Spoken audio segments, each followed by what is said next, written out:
Python के इस course में हम पिछले कुछ वीडियोस में फंक्शन को डिस्कस कर रहे हैं। कंटिन्यूअसली हम फंक्शन को डिस्कस कर रहे हैं। फंक्शन के मैंने आपको दो टाइप बताए थे, यूजर डिफाइंड फंक्शन एंड आपका built in function. User defined function को हमने कंप्लीटली डिस्कस कर लिया है। यूजर डिफाइंड फंक्शन में मैंने आपको 4 केसेस बताए थे, उन चारों केसेस को हमने पूरा डिस्कस कर लिया है। अब बारी आती है आपके सेकंड टाइप की, बट उससे पहले मैं आपको बताऊंगा कि आपको क्या करना है। जितने भी फंक्शंस के ऊपर वीडियो है उन सबको देखना है। आपको पैरामीटर के बारे में पता होना चाहिए, आपको आर्ग्यूमेंट के बारे में पता होना चाहिए, कैसे आर्ग्यूमेंट पास करते हैं, कितने टाइप के आपके आर्ग्यूमेंट होते हैं, आपको पैरामीटर और आर्ग्यूमेंट के बीच में डिफरेंस पता होना चाहिए। ये सारी चीजें मैंने अपने पिछले वीडियोस में कवर कर ली हैं। आप जो है जब भी आपको टाइम मिले आप देख सकते हो। आज की इस वीडियो से हम बात करेंगे बिल्ट इन फंक्शंस के बारे में। एक्चुअली बिल्ट इन फंक्शन क्या होते हैं? बिल्ट इन फंक्शन पहले से ही बने बनाए फंक्शन होते हैं जो कि पाइथन के पास मौजूद होते हैं, मतलब कि as a part of Python ये जो है हमें अवेलेबल होते हैं। ओके सर, जैसे कि आपने यूजर डिफाइंड फंक्शन को आपको क्रिएट करना पड़ता है, क्रिएट बोले तो डिफाइन करना पड़ता है खुद से, और साथ में आपको क्या करना होता है, उनको कॉल भी करना होता है। बुइल्ट इन फंक्शन की खास बात ये होती है, क्योंकि नाम से पता चल रहा है वो बुइल्ट इन, मतलब पहले से ही वो डिफाइन कर दिए गए हैं। आपको क्या करना है, केवल उनको कॉल करना है। चलो थैंक गॉड, यहाँ पे एक काम तुम्हारा बच गया। जो हम डिफाइन कर रहे थे वो हमें डिफाइन नहीं करना, केवल क्या करना है, कॉल करना है। ये बहुत अच्छी बात है यहाँ पे। सो हम वन बाय वन जो है बुइल्ट इन फंक्शंस के बारे में जानेंगे। सबसे पहला जो बुइल्ट इन फंक्शन है, एक्चुअली हम बात करें तो बुइल्ट इन फंक्शन बहुत सारे होते हैं, तो क्या हम सबको पढ़ेंगे? नहीं, हम कुछ फंक्शंस को पढ़ेंगे जो कि बहुत ज्यादा, मतलब कि ऐसे बोलते हैं ना, डेली लाइफ में हमारे काम में आते हैं। तो वैसे ही जो हमें प्रोग्रामिंग में बार बार हमें यूज करने को देखने को मिलेंगे, तो हम उनको ज्यादा उन पर फोकस करेंगे। सो लेट्स से यहाँ पे सबसे पहले तो हम वीएस कोड में चलते हैं।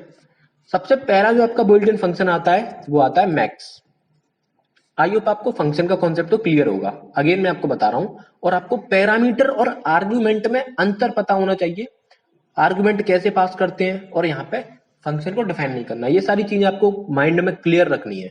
ओके, सो स्टार्ट करते हैं। मैक्स फंक्शन क्या करता है? देखो नाम से ही पता लग रहा है मैक्स फंक्शन क्या करेगा, मैक्सिमम वैल्यू। अब एक चीज आती है, मैक्सिमम वैल्यू प्रिंट करेगा या मैक्सिमम वैल्यू रिटर्न करेगा। तो याद रखना है आपको, मैक्सिमम फंक्शन क्या करता है, ये एक मैक्सिमम वैल्यू रिटर्न करता है। अब देखो रिटर्न करने में अंतर होता है। जब भी कोई फंक्शन कुछ रिटर्न करता है तो हमें उसको किसी वेरिएबल में स्टोर कराना होता है। ये आपको क्लियर है? लास्ट वाली वीडियोस में मैंने खूब अच्छे से बता दिया इसको, कि जब भी कोई फंक्शन कुछ रिटर्न करेगा तो वो हमें उसको कुछ किसी वेरिएबल में स्टोर कराना पड़ेगा, उस वेरिएबल को फिर हमें प्रिंट करना है। तो मैक्सिमम फंक्शन कुछ वैल्यू प्रिंट करेगा, जो कि सॉरी रिटर्न करेगा, दैट इज मैक्सिमम। लेकिन ये किस में से मैक्सिमम वैल्यू प्रिंट करेगा, तो बात आती है। तो लेट्स से मैक्स नाम का फंक्शन है, मैं इसको कॉल कर रहा हूं। अब बात आती है यहाँ पे कॉलिंग कर रहा हूं, तो यहाँ पे मुझे आर्ग्यूमेंट भी पास करना पड़ेगा। आर्ग्यूमेंट पास करना पड़ेगा, आपको पता होगा। आर्ग्यूमेंट कब पास करते हैं? जब हम किसी फंक्शन को कॉल करते हैं। पैरामीटर कब पास करना होता है हमें? जब हम किसी फंक्शन को डिफाइन कर रहे होते हैं। तो यहाँ पे आप एक लिस्ट पास कर दो एज एन आर्ग्यूमेंट। अब मैक्स फंक्शन क्या करेगा, इस लिस्ट को एज एन आर्ग्यूमेंट हमने इस मैक्स फंक्शन में दिया है, तो मैक्स फंक्शन अपनी डेफिनेशन पर जाएगा। लेकिन हमें उसकी डेफिनेशन से कोई लेना देना नहीं है। हमें पता है कि इसकी डेफिनेशन में कुछ लिखा होगा, और लिखा क्या है वो मैंने आपको बता दिया है। एक्चुअली इसकी जो डेफिनेशन में जो रिटर्न है वो ये रिटर्न है कि ये इस लिस्ट को लेगा और इस लिस्ट में से मैक्सिमम वैल्यू को रिटर्न कर देगा। अब मैं यहाँ पे क्या करूंगा, लार्जेस्ट नाम की एक वेरिएबल में मैं इसको स्टोर करा लूंगा। उसके बाद में इस लार्जेस्ट को प्रिंट भी करा लूंगा। ठीक है, इस लार्जेस्ट को मैं क्या करा लूंगा, प्रिंट करा लूंगा। तो आई होप आपको 30 यहाँ पे आउटपुट आना चाहिए। तो यहाँ पे देखो इसने क्या दे दिया, 30 आउटपुट यहाँ पे इसने दे दिया। अब बात आती है, क्या मैं इस लिस्ट के साथ कोई टपल भी पास कर सकता हूँ? ऑफ कोर्स कर सकते हो आप टपल यहाँ पे पास। आप यहाँ पे टपल पास कर सकते हो। सर ये लो टपल, देखो अभी भी इसने 30 प्रिंट किया है। क्या मैं यहाँ पे सेट पास कर सकता हूँ? ये सारी चीजें मैंने अपने डेटा टाइप के लेक्चर में बताई थी, कि लिस्ट क्या होती है, टपल क्या होती है, सेट क्या होता है। ये सारे डेटा टाइप्स होते हैं। इनको भी हम फर्दर डिटेल में डिस्कस करेंगे अपने इस कोर्स में।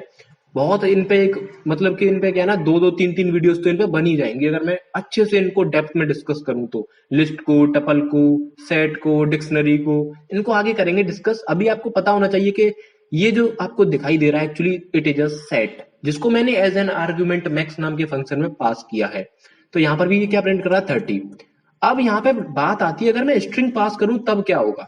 हमने यहाँ पे क्या क्या पास कर लिया, चलो मैं इसको कॉमा लगा के लिख ही देता हूँ। सबसे पहले हमने क्या पास किया था, यहाँ पे एक लिस्ट पास करी थी, उसके बाद मैं इसको कमेंट कर देता हूँ और यहाँ पे एक टपल पास कर देता हूँ, एंड देन यहाँ पे इसको मैं फिर से यहाँ पे फिर मैंने यहाँ पे एक सेट पास करा था। ओके, उसके बाद अब बात आती है एक स्ट्रिंग पास करने की। लेट से क्या होता है देखते हैं, है ना, स्ट्रिंग में क्या होगा ये देखते हैं हम सबसे पहले। तो स्ट्रिंग आपको पता है कैसे डिफाइन करी जाती है। यहाँ पे देखो, लेट से मैंने यहाँ पे अपना नाम टाइप कर दिया अंकित, ठीक है। अब बात आती है मैक्स फंक्शन जो है इस स्ट्रिंग में से मैक्सिमम वैल्यू हमें देगा, लेकिन किस बेसिस पर देगा, बात ये आती है। यहाँ पे से a मैक्सिमम होगा या n मैक्सिमम होगा या k मैक्सिमम होगा। तो मैं आपको एक चीज बताता हूँ, यहाँ पे आपने यूनिकोड कैरेक्टर का नाम सुना होगा। यूनिकोड कैरेक्टर, यूनिकोड कैरेक्टर मतलब क्या होता है, जैसे जो ए है आपका, उसका जो यूनिकोड कैरेक्टर होता है वो होता है 65। हर एक कैरेक्टर का यूनिकोड कैरेक्टर होता है, बी का कुछ होगा, सी का भी कोई यूनिकोड कैरेक्टर होता है, और हर लैंग्वेज के अंदर होता है। ये डी का भी कुछ होगा, वैसे ही यहाँ से जेड का भी कुछ होगा, ठीक है सर। तो वैसे ही अब हाँ एक बात आती है, ये इंक्रीजिंग ऑर्डर में, जैसे यहाँ पे 65 है तो यहाँ पे 66 होगा, ये 67 होगा, ये 68 होगा। तो सबसे ज्यादा यूनिकोड कैरेक्टर वैल्यू किसकी होगी, वो जेड की होगी।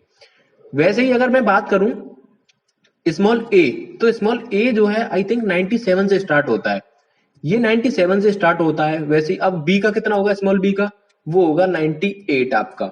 These are nothing but Unicode character. A का यूनिकोड कैरेक्टर कितना है 65, बी का कितना है 66, जिसको आप एस का ही वैल्यू भी बोलते हो।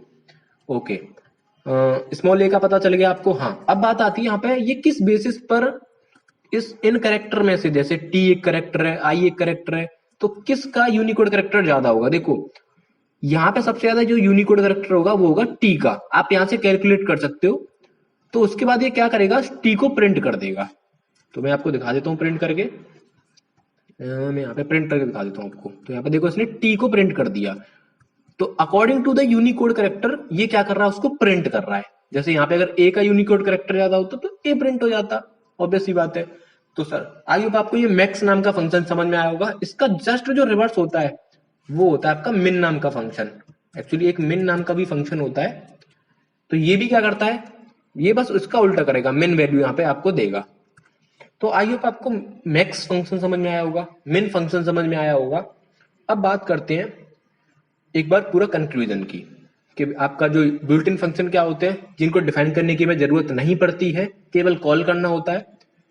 उसके बाद यहाँ पे मैक्स फंक्शन क्या करता है, मिन फंक्शन क्या करता है, मैक्सिमम वैल्यू रिटर्न करता है। तो आज की इस वीडियो को आपको एंजॉय किया होगा आपने।